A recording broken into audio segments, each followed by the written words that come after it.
General ওয়াকারকে ঘিরে যে বলয়টা রয়েছে সেখানে যদি আপনি খবর নেন তাহলে দেখবেন যে সেখানে যে জেনারেল গুলো ছিল হয়তো 50টা জেনারেলের মধ্যে একটা দুইটা ব্যতীত বাকি সবাই এখনো চাকরিতে রয়েছে এবং তাদের আগের সেটআপ ফ্যাসিস্ট আওয়ামী লীগের সেটআপের কোনো পরিবর্তন হয় নাই।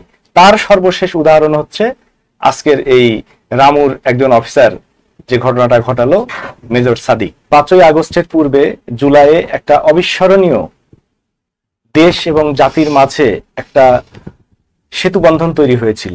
কে বিএনপি, কে এনসিপি, কে জামাত, এই বিভাজনটা আমাদের মধ্যে ছিল না। আমাদের সকলের একটাই লক্ষ্য ছিল স্বৈরাচারী দুঃশাসন থেকে আমাদের সকলের মুক্তি।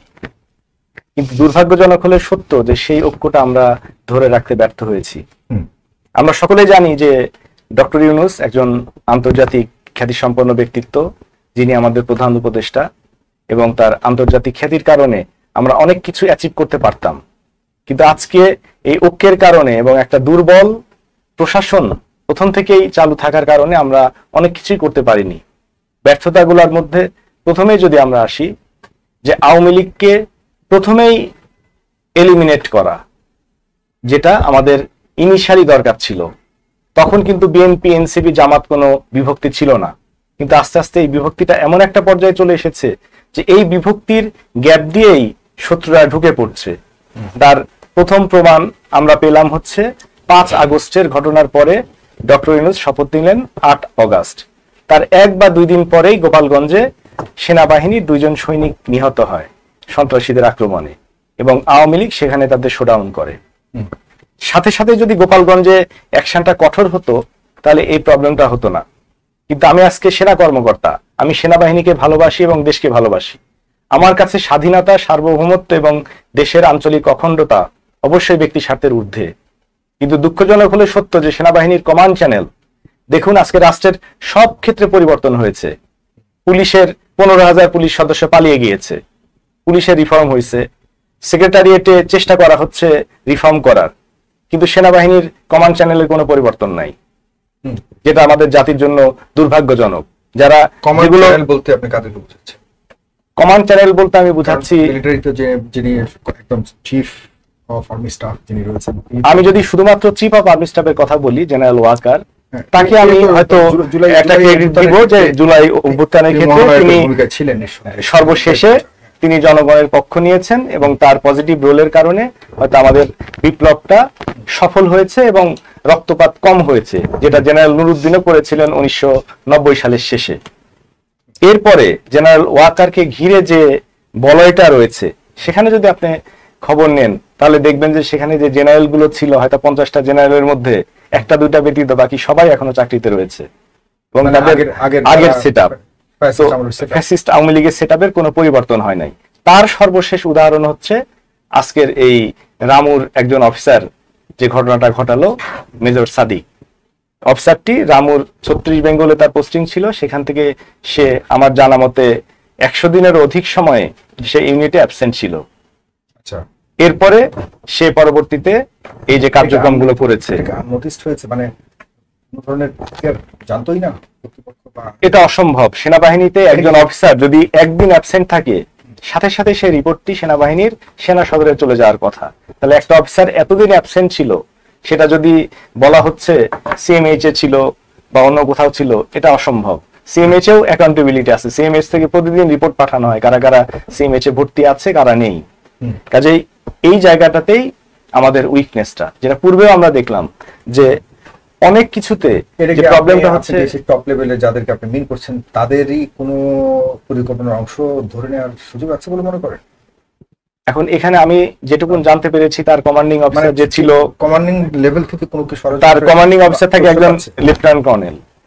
তার ব্যাকগ্রাউন্ড সম্পর্কে যেটুকু জানা গেছে যে সে এসএসএফ এ ছিল এবং তার ওয়াইফও ছিল, এবং পরবর্তীতে সে কঠিনভাবে আওয়ামী লীগের সংশ্লিষ্ট একজন ব্যক্তি। তার ব্রিগেড কমান্ডার এবং জিওসি কারা আমি জানি না, কিন্তু এই কমান্ড চ্যানেলগুলো কারা এবং কি কারণের জন্য তথ্যটা গোপন করা হলো এই বিষয়টা খতিয়ে দেখার আছে। এটি একটা বড় ধরনের তথ্য আপনি দিলেন, আজকে কি রিভিল হলো না? এটা আজকে আমার দেশে নিউজটা আমরা দেখলাম। এর পূর্বেও কিছু ইউটিউবে আমরা নিউজটা পেয়েছি, কিন্তু সেটাকে অথেন্টিক মনে হয় নাই। কিন্তু আমার দেশের মতো পত্রিকা যখন এটাকে নিউজ করলো তখন অবশ্যই এর ভিতরে অথেন্টিসিটি থাকার কথা, জি। এবং এটা সিরিয়াসলি তার মানে ইনভেস্টিগেট সেই করলে অনেক কিছু হয়তো বের হয়ে ভিতর আসবে। থেকেও একটা ষড়যন্ত্রের চেষ্টা করা হচ্ছে এবং এটি ধরে নেওয়া যায়। মিলিটারির ভিতর থেকে ষড়যন্ত্র আমি বলবো না, আমি বলবো যে মিলিটারির একটা গ্রুপ, এবং সেটা সিনিয়র লেভেলের একটা গ্রুপ, যাদেরকে পরিবর্তন না করার কারণে আজকে দেশের সুযোগটা নিচ্ছে। একটা দুর্বিষহ পরিস্থিতি এবং একটা ভয়ঙ্কর আরেকটু বললেন পরিস্থিতি যে এই যে আমরা যাচ্ছি। অনেকের একটা সুযোগ নিচ্ছে, অনেকটা আপনি কাদেরকে মিন করছেন? অনৈক্যটা বলতে আমি বুঝাচ্ছি যে অবশ্যই আমরা বিশ্বাস করি যে আওয়ামী লীগের অ্যাবসেন্সে বিএনপি আমাদের সবচেয়ে বড় শক্তি এবং জাতীয়তাবাদী শক্তির একটা মূল উৎস। এখন প্রবলেমটা হচ্ছে যে বিএনপির অ্যাটিটিউড যদি আমরা 5 অগাস্টের পরে লক্ষ্য করি, তাহলে অনেক ক্ষেত্রে বিএনপি নেতা কর্মীদের মাঝে একটা মেসেজ গেছে যে মনে হয় তারা ক্ষমতায় চলে এসেছে, যে তারা নিশ্চিত যে তারা ক্ষমতায় আসবে। কিন্তু এই নিশ্চয়তা কিন্তু 1991 সালে আওয়ামী লীগেরও ছিল, কিন্তু পরবর্তীতে কিন্তু আওয়ামী লীগ ক্ষমতা আসতে পারেনি। এরকম দুনিয়াতে অনেক হিস্ট্রি আছে যেখানে নিশ্চিত বিজয় কাছে যেও কিন্তু অনেকে বিজয় পায়নি। অন্যদিকে জামাত ইসলামী, এনসিপি নতুন দল, জামাত ইসলামী দল গুছাচ্ছে এবং ইসলামিক শক্তিগুলাকে এক করার চেষ্টা করছে। অন্যদিকে এনসিপি নতুন দল তাদের, আমি আপনাকে ক্যাটাগরিক্যালি বলতে বলি যে বিএনপির ভূমিকাকে কিভাবে দেখেন আপনি? এই ক্ষেত্রে বিএনপির আরো উদার হওয়া প্রয়োজন ছিল। হয়তো এই ক্ষেত্রে হাবিব ভাই আমার সাথে অবশ্যই উনি কাউন্টার করবেন, কিন্তু আমি মনে করি বিএনপি বড় রাজনৈতিক দল হিসেবে তাদের উদার গণতান্ত্রিক চর্চা যদি থাকতো তাহলে তারা সমালোচনাটাকে একসেপ্ট করতো। আমি আজকে তারেক রহমানের নাম উচ্চারণ করলে অজু করতে হবে, তারেক রহমানের সমালোচনা করা যাবে না। বিএনপির কোন নেতার সমালোচনা করলে এনসিপির নেতৃবৃন্দের কি অবস্থা হলো চিটাগাঙ্গে সেটা আমরা দেখেছি, যে জনাব সালাউদ্দিনের সমালোচনা করার কারণে তাদেরকে মার খেতে হলো। তাহলে আওয়ামী লীগের সাথে বিএনপির পার্থক্য কোথায়, এটা তাদেরকে বোঝাতে হবে। এখন আজকে যদি জামাতে ইসলামী এবং ইসলামিক জোটগুলো ঐক্যবদ্ধ হচ্ছে, তারা একভাবে নির্বাচন চাচ্ছে, বিএনপি আর একভাবে চাচ্ছে। তারা চাচ্ছে স্থানীয় সরকার নির্বাচন আগে, বিএনপি চাচ্ছে পরে। কিন্তু এই ক্ষেত্রে তত্ত্বাবধায়ক সরকার বা অন্তর্বর্তীকালীন সরকারের কঠোর হওয়া উচিত ছিল, যে তারা একটা ডিসিশন নিয়ে তারা ইমপ্লিমেন্ট করতে পারতো। কিন্তু তারা যদি প্রত্যেকটা রাজনৈতিক দল ঐক্যমতে পৌঁছানোর জন্য বছরের পর বছর সময় নষ্ট করে, তাহলে আসলে এখান থেকে কোনো আউটপুট আসবে না। আর নতুন দল হিসেবে এনসিপি তো একটা বড় ধরনের প্রতিদ্বন্দ্বী হিসেবে আমরা দেখতে পাচ্ছি। আমরা দেখতে পাচ্ছি বিএনপির সাথে জামাত ইসলামের তেমন চলছে না, পাশাপাশি এনসিপিও দেখছি এনসিপির পক্ষ থেকেই বেশি আক্রমণ করা হচ্ছে। এনসিপির ক্ষেত্রে আমি বলবো দল হিসেবেও সেই ধরনের ভূমিকাতে আসা উচিত। এনসিপির ক্ষেত্রে আমার একটাই বলার আছে, সেটা হচ্ছে এনসিপির দেশপ্রেম এবং তাদের কমিটমেন্ট নিয়ে আমার কোনো ডাউট নাই। কোশ্চেনটা হচ্ছে তাদের ম্যাচুরিটি নিয়ে ডাউট আছে। তাদের নেতৃস্থানীয় ব্যক্তিরা যারা আছে, সার্জিস, হাসনাত বা নাহিদ, তারা অল্প বয়স্ক। তাদের ইমোশন, তাদের মনে হয় পারফরমেন্সকে সুপারসিড করে যাচ্ছে। এখন বিএনপির সিনিয়র নেতা, এখন স্বাভাবিকভাবেই জনাব সালাউদ্দিন, তিনি অনেক উঁচু মাপের একজন নেতা। তার সম্পর্কে একটা মন্তব্য করার আগে এনসিপির এই বাচ্চা ছেলেদের চিন্তা করা উচিত 2 বার বা 10 বার, যে কি বলবো। তারেক রহমান ন্যাশনাল লিডার, তার সম্পর্কে কথা বলতে গেলে আমাকে কিন্তু মেপে কথা বলতে হবে। অনেক কিছুই আছে যেটা আমি বলতে পারি না, যা খুশি তাই। আমরা কিন্তু রাজনীতি করলেই যা খুশি তাই বলা যায় না।